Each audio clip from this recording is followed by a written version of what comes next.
difícil, ¿ves? Le Bueno, mandamos un te beso. voy a contar también. una cosa. Hay una enfermedad o síndrome, porque una enfermedad es un conjunto de síntomas y signos que se definen, digamos, con una misma etiología. Y en cambio, el síndrome es cuando esos síntomas y esos signos lo pueden producir distintas etiologías. Hay algo que se llama, ¿entendió la diferencia o no? Enfermedad es Más cuando o los menos. signos y los síntomas Sí, lo produce Una sola cosa. Una sola etiología. bien. Causa. Bien, una sola cosa. En cambio, un criollo. síndrome, cuando le dicen usted tiene el síndrome de Sí, Pirulo, y quiere decir que a Pirulo lo pueden producir distintas etiologías. cosas. Bien, ¿Me explico? perfecto, ahora sí. El Sjögren, que es una palabra difícil, Sí. Sjögren, es un síndrome, que es un trastorno autoinmune en el cual se destruyen las glándulas que producen las lágrimas y la saliva, lo que causa resequedad en la boca y en los ojos. Es un trastorno que puede afectar a otras partes del cuerpo, incluso los riñones, los pulmones y las articulaciones también. Es una enfermedad que se considera autoinmune, donde hay como formación de anticuerpos propios sobre ese tipo de glándulas.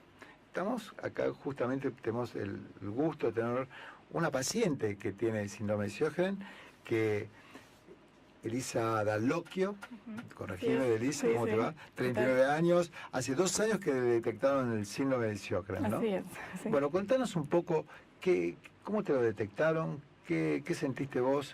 Me interesa mucho la comunicación del equipo de salud con los pacientes. Sí. Bueno, yo comencé teniendo síntomas muy raros, muy diversos. Empecé yendo a distintos médicos, distintos profesionales, de distintas áreas, distintas especialidades. Y, por ejemplo, en un momento empecé a tener la boca seca y les comentaba a los médicos, tenía muchas caries, pero como que no me prestaron mucha atención. Así que pasaron más o menos 9 meses desde el comienzo de los síntomas hasta que di con un médico clínico, el doctor Gali, que fue el que me hizo todos los estudios y ahí se confirmó el diagnóstico. ¿Y cómo te lo dijeron? ¿Y qué te dijeron?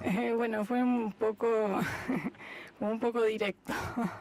Me dijeron que en realidad cuando yo fui le describí los síntomas. ¿Qué le describiste? Porque está bueno.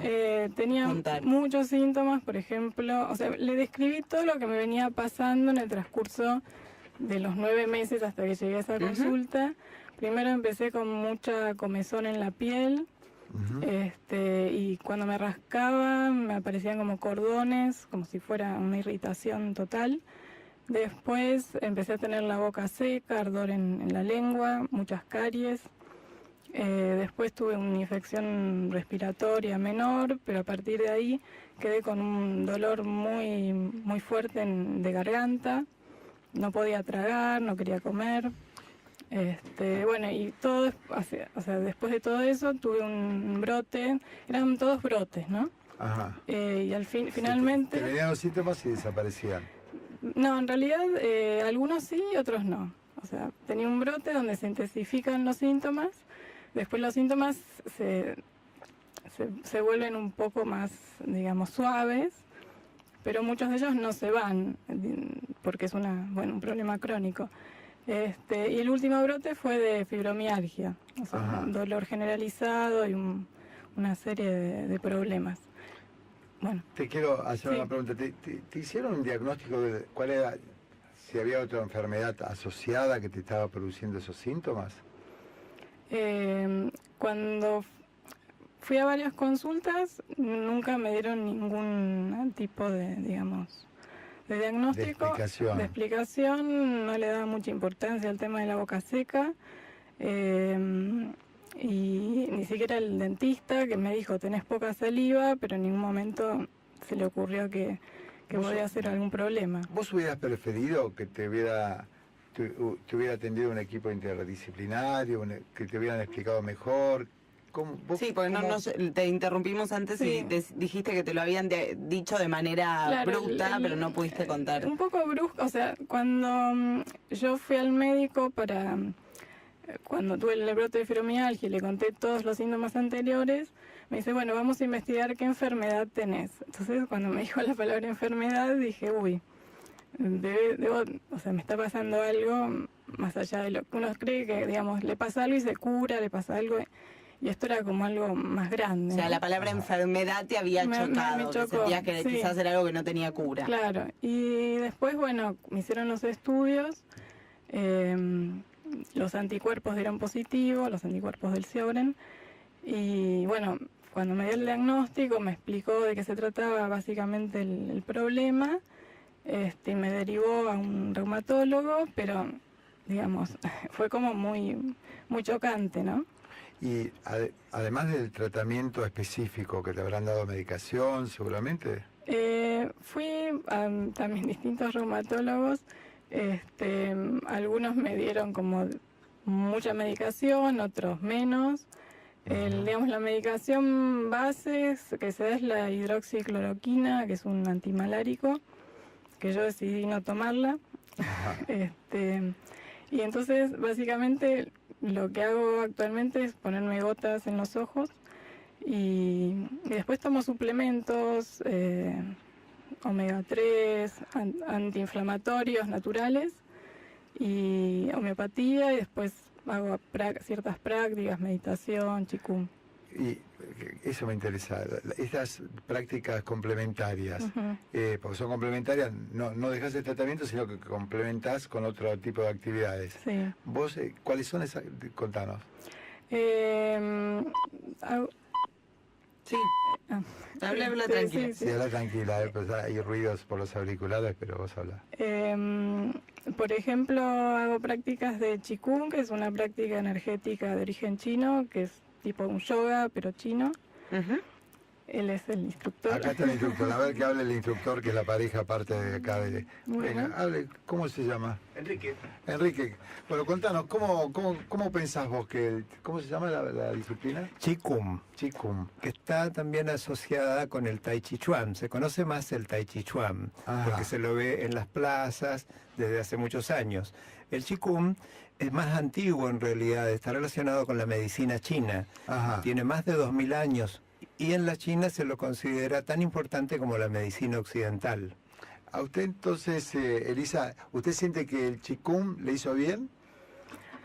Digamos que... ¿Le está haciendo bien?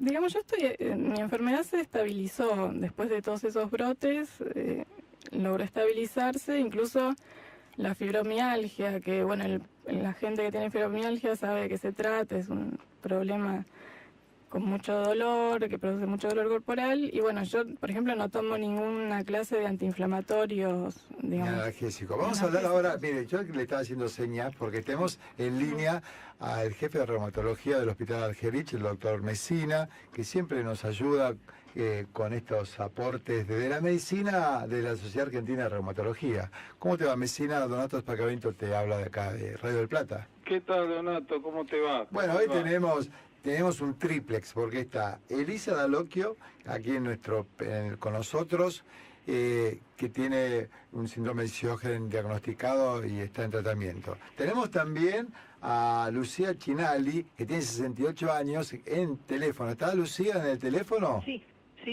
Que también tiene síndrome de Sjögren. Sí. Bueno, y tenemos a Messina, un esfuerzo de producción impresionante, el médico que, bueno, quiero que opines y que nos digas qué te parece lo que estás escuchando de la Sí, y experiencia. entender un poco de qué se trata, ¿no? Porque digo, acá Elisa lo que yo dije no le sirvió de nada. Sí, ¿cómo que no? Claro. No, pero que a mí me tiran ¿Cómo abajo. diga ¿Sabes? Messina eso? es un boicot Por permanente. favor, no A ver, diga eso. Yo voy a tener que hacer Qigong acá con el amigo también. También, todos tenemos que hacer Qigong, nos vendría muy bien. Conspiran mucho contra mí. Messina, contanos, por favor. No, lo que dijeron en general está muy bien. O sea, es una enfermedad autoinmune, como dijeron. Es un cuadro autoinmune que afecta glándulas que producen sobre todo saliva y lágrima, pero otras también, secreción de páncreas, inclusive bronquiales, y que generalmente motiva la consulta por ojos secos, sensación de arenilla en los ojos y boca seca. Eso puede ser, como dijo Donato, la única enfermedad o puede ser el acompañante de otra enfermedad, que generalmente es la artritis reumatoidea, pero puede ser lupus o puede ser otras enfermedades de las que nosotros atendemos. Normalmente el diagnóstico se hace por la clínica, por algunas pruebas oftalmológicas. No hay que olvidar que Sjögren era un oftalmólogo austríaco, que fue el que describió todo este cuadro. y por algunos datos de laboratorio, como también dijo la señora muy bien, y por algunas pruebas más de ojo seco, en fin, y por examen de los ojos, ¿no? Y el tratamiento en general es el tratamiento local, con gotas y algunos estimulantes de la producción de saliva, y a veces con algunos medicamentos que tienen una cosa que se llama pilocarpina, que es una sustancia colinérgica, pero que a veces da la dificultad que puede dar dolor abdominal y a veces un poco de diarrea.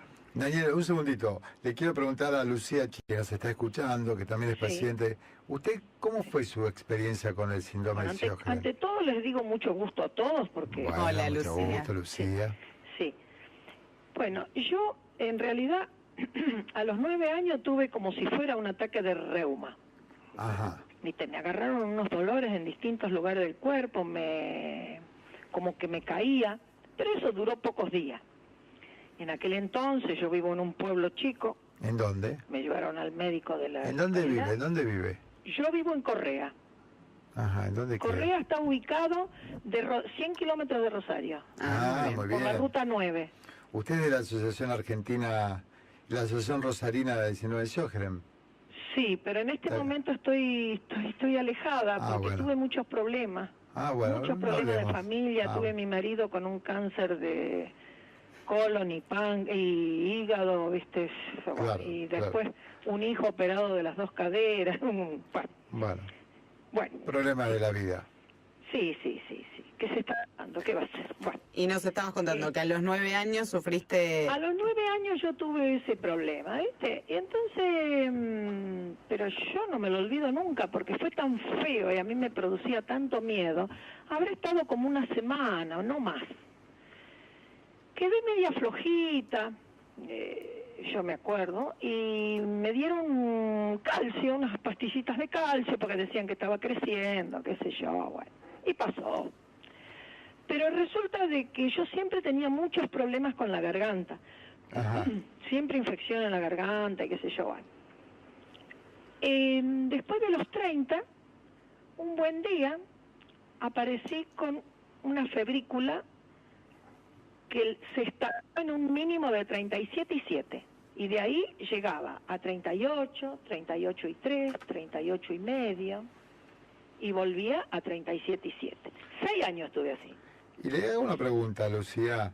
¿Cuándo le dijeron que tenía síndrome de Sjögren? Y yo no me acuerdo bien, pero tendría unos 36, 37 años. Bueno, pero un segundito, porque justo también a Elisa, que hace 2 años que le dijeron que tenía síndrome de Sjögren, sí. ¿no? Parece casi una cosa Coincidente. Mesina, te hago una pregunta. Sí. Como reumatólogo, ¿en los niños aparece el síndrome de Sjögren? Sí, sí, también es menos frecuente. En general lo que aparece en la década que están diciendo, que es entre segunda y tercera década de la vida aproximadamente.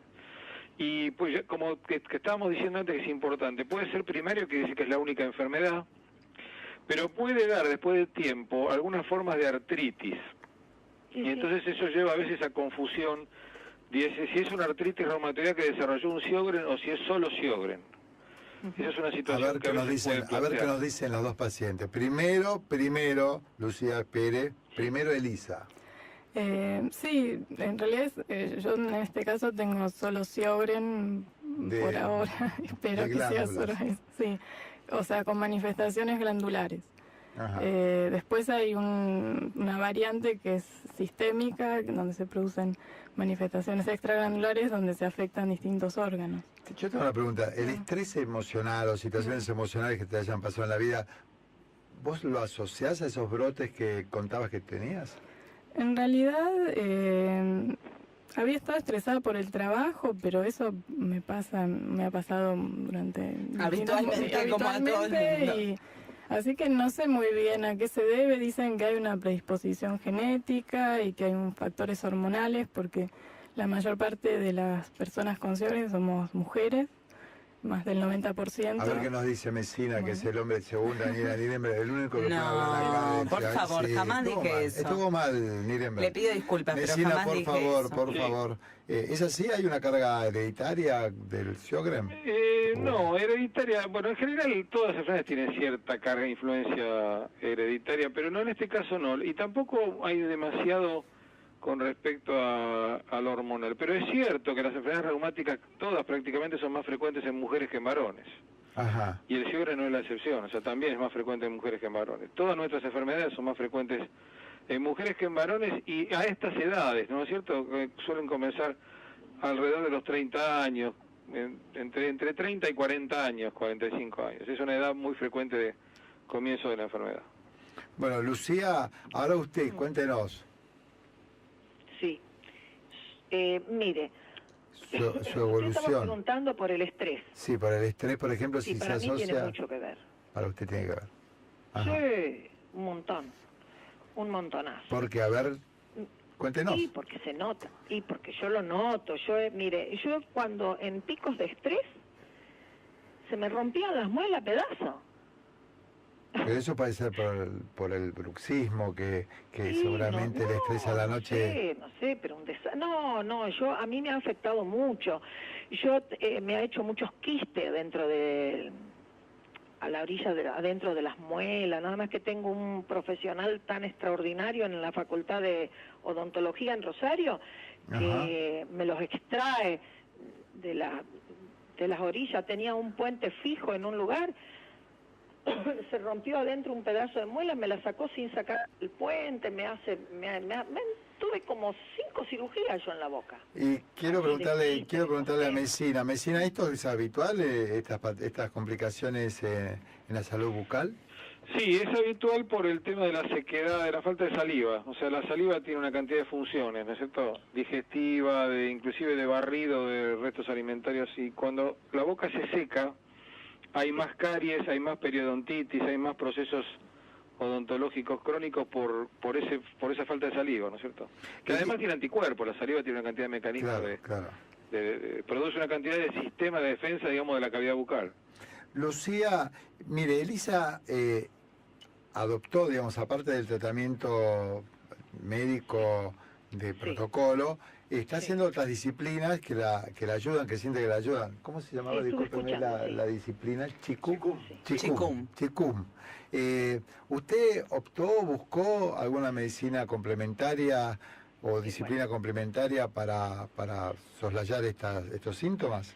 Mire, yo tuve la mala suerte que siempre estuve muy ocupada y acá en el pueblo no hay. A nosotros nos ofrecieron en la facultad y yo en la época que podía ir, que iba mucho, porque iba un montón, estaba tan ocupada con la asociación que todo el tiempo, yo estoy a una hora y pico de la ciudad de Rosario, entonces me ocupaba tanto de la asociación que no me quedaba tiempo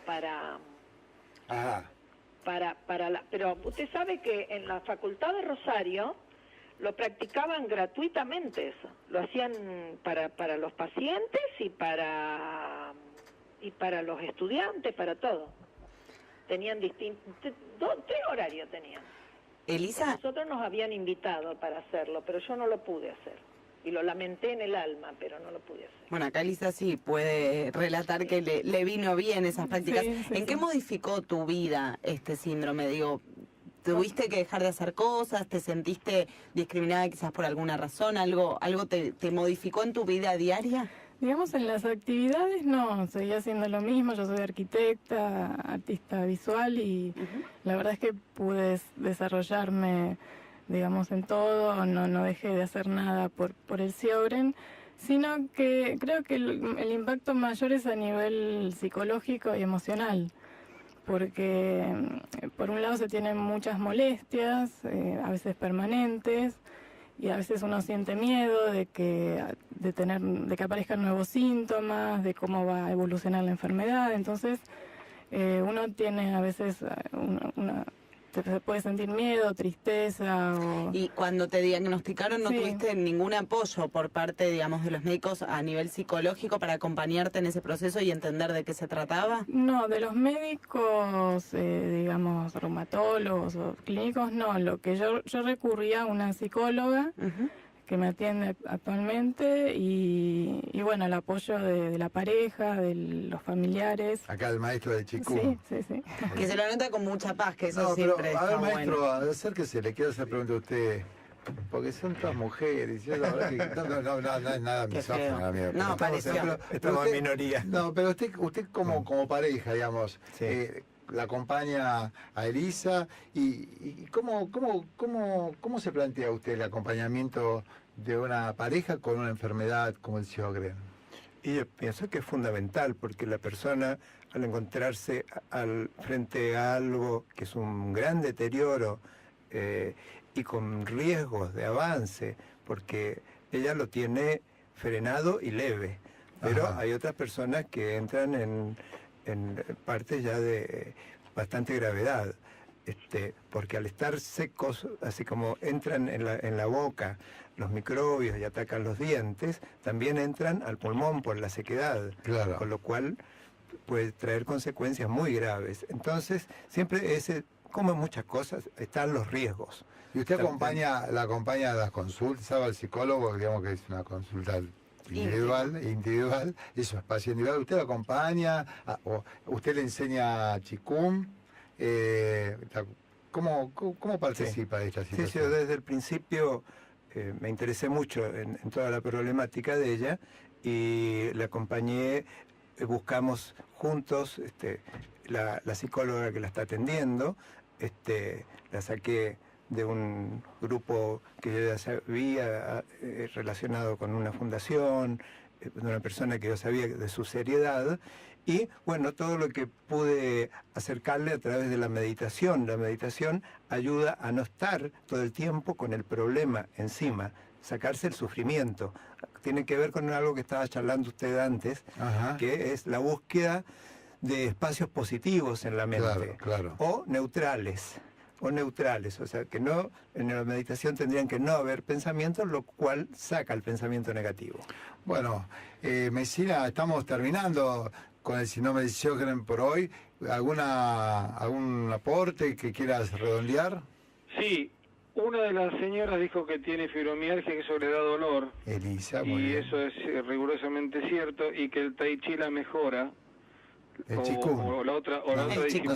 Nosotros somos del Qigong, no somos van las dos juntas, las dos. Pero o es sea. parecido, Sí, digamos. sí. Y eso está publicado Ajá. en una revista médica de mucho nivel, que 3 sesiones semanales, o sea, 3 veces por semana, digamos, durante 1 hora de ese tipo de disciplina mejora el dolor de la fibromialgia. O sea que eso tiene un fundamento científico que está aplicando en muchos centros del mundo. Bueno, el tai una chi. cosa muy importante, ¿no? Cómo se puede complementar, cosa que hace unos años era impensable que los médicos aceptáramos otras disciplinas que no fuera la que nos enseñan los principios cartesianos de la medicina, del rigor científico y demás. Es muy valioso, digamos, que podamos reconocer y que se puedan estudiar cómo mejoran otras disciplinas complementariamente a lo que nosotros aprendimos y ejercemos, ¿no? Así es, hubo un grupo que le hicieron tai chi, otro que no, con el tratamiento habitual, y el grupo que hizo tai chi mejoró mucho los parámetros de dolor. Está publicado en una revista que Donato conoce, se llama New England Journal of Medicine, así que Bueno. es muy seria, de mucho nivel. Así que es cierto eso. Bueno, Sí, muchísimas gracias, Daniel. Lucía Chinali, la despedimos. Vaya a buscar a alguien que le enseñe Tai Chi o Qigong, Qigong. ¿eh? Bueno, Mire que está Bueno, demostrado, el doctor Messina, jefe de reumatología del Hospital Argerich, una eminencia en la reumatología argentina, también se lo está diciendo. Así que vaya y empiece a hacer alguna actividad complementaria, como estas disciplinas de meditación, disciplinas que tienen que ver con buscar los espacios positivos que tenemos en la cabeza y en el alma cada uno de nosotros, ¿eh? bueno. Le mando un beso Bueno, grande. bueno. Chao, hasta Muchísimas luego. gracias, ¿eh? Gracias. Bueno. Muchísimas gracias, muy amables No, al todos, ¿eh? contrario, al contrario. Gracias. Bueno, Elisa, muchas gracias por haber Gracias. venido. Gracias a El ustedes. maestro de Qigong. Un día No vamos- sabemos su nombre. Enrique. Sí, Enrique, ahí está, yo no me presenté con acordaba. Un día lo vamos a invitar para hablar Enrique. del Qigong y la salud. ¿eh? Con muchísimo gusto. Sí, porque nos interesa mucho esos Sí, temas. sí, ya veo que usted le ha dado Sí. un espacio Sí, es importante, muy en lo importante. que acaba de charlar. Es muy importante. Gracias. No, al contrario. Bueno, vamos a ir ¿Hay mensajes? Un montón, no sé la cantidad de mensajes, 3 o 4, porque pero estamos muy mal muchos, con el voy tema. de arriba después para abajo porque tiene que ver con la consigna del día de hoy. Está Raquel escribiéndonos a través de nuestra línea de WhatsApp y dice: hola, ser positivo es difícil desde diciembre. Hay que remarla pero para sobrevivir lo lograremos. Las acciones y actitudes que nos impactan hace más de 60 días están llevadas a cabo, bueno, ella dice, por ignorantes de los que se llaman profesionales. Desarmar con lo que implica socialmente espacios emblemáticos, obras de real actividad y de excelente nivel y envergadura, identifican la ignorancia en la materia y la ceguera política. Si la estrategia es beneficiar a unos pocos, tenemos que recordar que el mundo se construye por billones, sino a quién va a esclavizar. Serán esclavos de su propia ignorancia. Hágame la síntesis, Daniela. Es muy largo, es verdad. Tiene razón. Bueno, pero nos saluda desde Muy Canuelas, bien, Raquel. Muchas gracias, Raquel. Muchísimas gracias. También Es un desde poquito más Azul. breve. A ver, ¿algún otro mensajito? Sí, este chiquitito. Vamos. Nos saludan desde Azul, dicen, los escuchamos desde Azul. Muchas gracias, compañeros, por hacernos escuchar la verdad. Abrazos y a todos los de Del Plata. Es Carlos de allí, también Daniel Maltrat, que es un poquito más largo, que habla con su hija de historia y hace una reflexión política. También le mandamos un beso grande a él. Y también Demetria Monzón. Y para el próximo bloque, si quiere contestar, nos están haciendo una consulta acerca del Hospital Eva Perón, así que si quiere lo dejamos para el próximo. Lo dejamos para el bloque. próximo programa porque vamos a una tanda, ¿eh? Sí, claro. En la tarde del fin de semana hacemos Chequeo General en Del Plata.